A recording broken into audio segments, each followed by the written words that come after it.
ShinRobjira.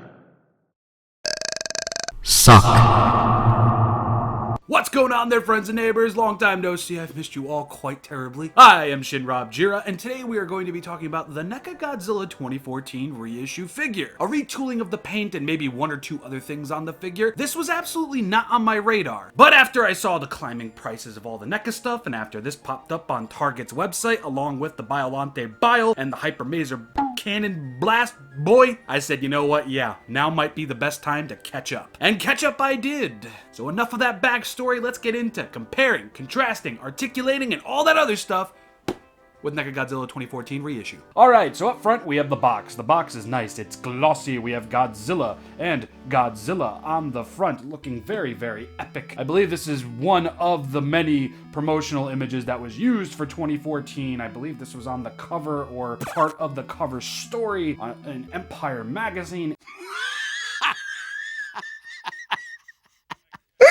It's just a very, very nice image. It's a very nice front of the box. It's definitely very eye-catching. On the inside, you're going to get your standard picture of the figure, and over here, you're going to get a little bit more of that very orange and red tinged destruction. And on the back over here, we have a tiny little read-up. This spectacular adventure pits Godzilla, the world's most famous monster, against the malevolent creatures that, bolstered by humanity's scientific arrogance, threaten our very existence. And we have a couple promo shots of the Godzilla 2014 figure. Anyway, that's it for the box.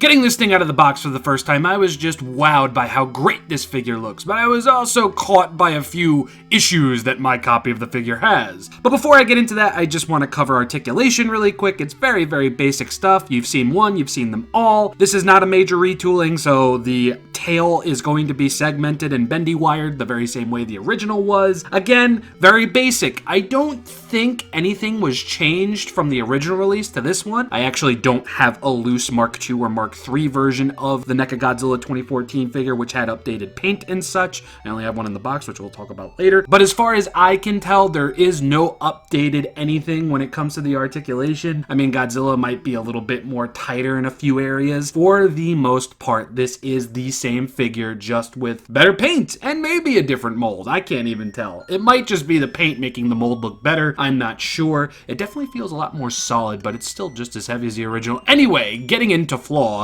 I've got some specks on his face, a little bit of that burgundy red from the inner mouth, and a little bit of the wash that's on Godzilla's underbelly. Small, but kinda noticeable at the same time. Bit of an upset. I also have this random thing on my dorsal fin. It kind of feels like a nub that you get from a piece of a model kit that you didn't properly sand down.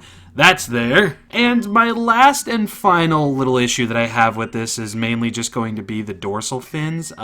As you can see with some of the dorsal fins over here, they look a little bit worn down. That, I guess, it was just in the box too long, or they put the figure in the box a little bit too early, and this isn't just, you know, a design choice. Comparing it with the original 2014 set over here, you're going to see that the dorsal fins are much more pointed on the original, and these are in fact worn down. That I was mainly most upset with. Everything else I could honestly just take at face value, to be honest. Ah yes, one more thing. My copy also has bent dorsal fins.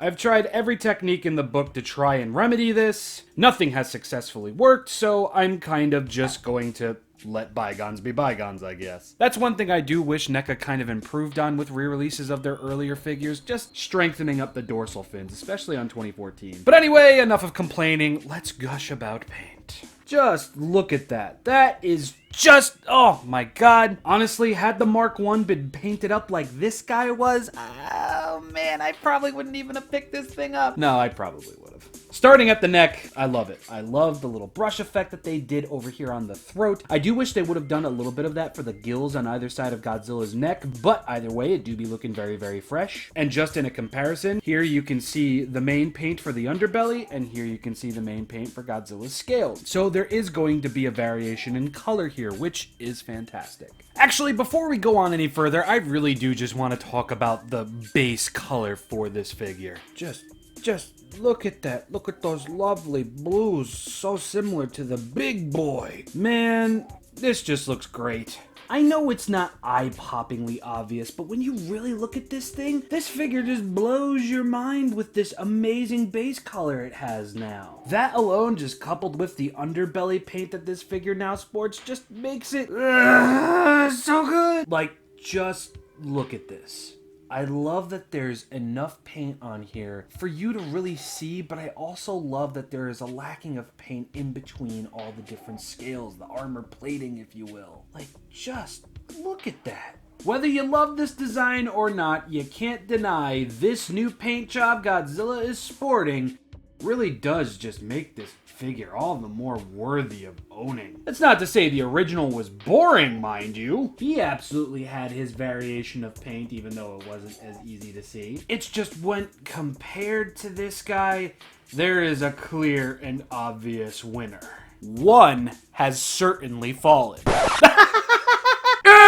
That's not funny, Rob. I've been waiting all of 3 years for this movie. You can't make... Shut the f*** up. When it comes to the chest, you're going to get that dry brush lighter tone on Godzilla, which is very, very nice. It really helps bring out the armor plating on Godzilla's chest. Looks really, really good. You're also going to get a little bit of it on the arms over here. This one might have a little bit more than was intended. I mean, just looking at this one, you can tell that there is a little bit more than intended, but it's not an issue for me personally. Moving on down to Godzilla's Godzilla, again, you get that dry brush on there, really accentuating all the different details on there, and there are a lot of details going on. And it does continue throughout the tail, and it looks awesome. I know you're not really going to be looking at the underside of a tail for a Godzilla figure, but this is just really, really nice. It's a very, very nice inclusion. And speaking of a nice inclusion, Godzilla's toenails can now actually be differentiated from his skin. Wish I could say the same about his fingernails. Now, one thing that I think the original did a lot better than the newer version did was essentially just differentiating and separating the nails from the hands. As you can see with the newer one,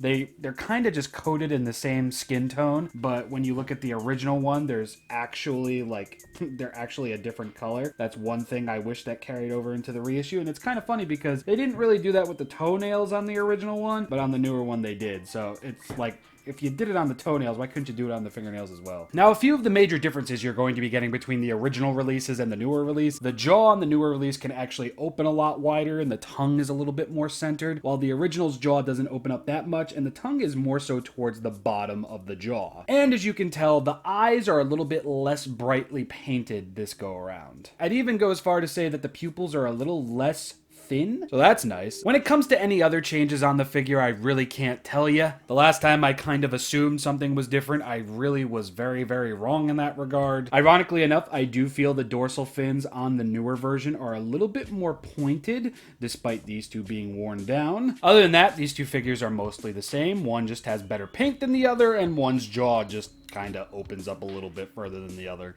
Maybe the reissue's posture is a little bit better. Yeah. Now I'm going to be comparing this absolute unit of NECA perfection to every single 2014 Godzilla release I have that was competently painted. I don't know why I have the sham 2014 here, but I do. Here we have NECA Reissue 2014 with the Bandai Movie Monster Series Godzilla 2014. As you can see, when it comes to the underbelly at least, this figure is a little bit more in line with the paint jobs that other companies did with their Godzilla 2014 figures. Of course, they're not as blue, and most kind of left the toenails either unpainted or painted in a different color. Just wanted to point that out. And here he is next to a big pedal.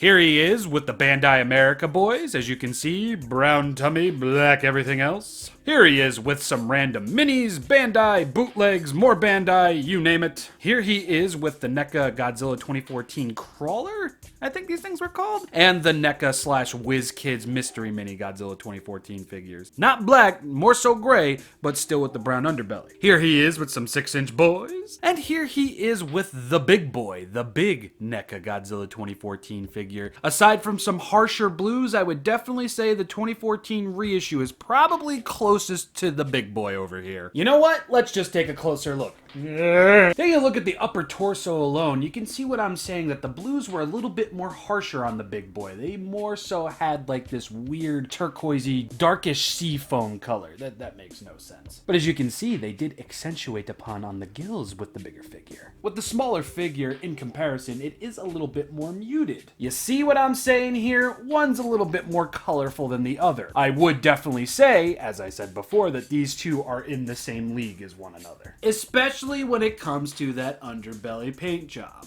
Just fantastic. Could you imagine if NECA actually reissued this guy and he was less glossy? Oh my god. And now up next, this is going to be a little bit unorthodox. I have a boxed Mark II or Mark III Godzilla NECA 2014 figure, and we're going to be taking a look at it in terms of comparisons. Yet again, I know this is very, very unorthodox. I actually bought this off of NECA's store before they removed all of their Godzilla stuff, thinking that it would be the reissue, as it was like with the 1985 Godzilla. But that wasn't the case, so I got this one, and at first glance I thought it was just a repeat of good old Mark I over here. But no, this guy is very, very different from the original. I mean, I can pretty much just hold this guy up over here next to him and you can see that it's very different. He's got more hues of blue. The main difference, I would say, between this one and the reissued one is just that this one is a lot glossier. It looks a lot more on the wet side, I guess you can say. That, and the underbelly, more so feels like a wash than anything. It doesn't feel like it was fully painted. But looking at the upper chest and the neck over here, we can see where NECA started really painting this guy up properly. Oh man, those bent dorsal fins are gonna break my heart. So for the most part, I would say that these two are pretty much in the same line as one another in terms of quality. This one is just more glossy. One thing that they did with this one that they didn't do with the reissue is that the nails look glossily painted, so they do kind of separate themselves from the rest of the figure. They look more glossy. So there's that. For the most part though, I'm happy with my 3 2014 figures. I do feel that the reissue is probably the best in terms of the 6-inch line. If I had to say which was the best 2014 NECA Godzilla figure, I would say the big boy, absolutely. But it's nice to technically have 3 different versions of the same figure. The first release, the second or third release, I'm not sure which, and the reissue. So I guess now we can kind of cut back to my face and we can finish this video up. Oh, so terribly nostalgic. NECA absolutely came back and perfected their 2014 figure. And it's kind of tragically poetic that one of the final NECA releases would be a retooling of their very first figure in the Godzilla line. I find it rather fitting because they knocked this out of the park, and you can't tell me any otherwise because the 2014 mold from NECA was already just fantastic. And now that it has a better paint job, it's definitely one of my top 5 favorite NECA Godzilla figures. Well, everybody, that's about going to end it off for this video, this review. But as some of you may remember, this isn't the end of my little NECA outing. You ready for Godzilla? In a few short days, we will be celebrating Godzilla's 66th anniversary. So I am going to be celebrating, in the only way I know how, by doing a NECA Godzilla figure review. Yes. I have been ShinRobjira. I will see you all here on November 3rd and eventually November 6th. Oh yeah, before I end this off, the cutoff date for the Thank You NECA compilation video is going to be November 5th. The folder is going to remain open just in case more people find out about it and I want to do an extended cut of it. So, there really isn't much of a cutoff date. But if you want to be part of the very first upload and quite possibly the only upload, please do get your Thank You NECA entries into that Google Drive folder or send them to me on Discord or Instagram. I will have guidelines down in the description below. And now I will see you on November 3rd and November 6th. Thank you everybody for watching. Have yourselves a lovely day, afternoon, night, and weekend. Peace out, everybody. Hello!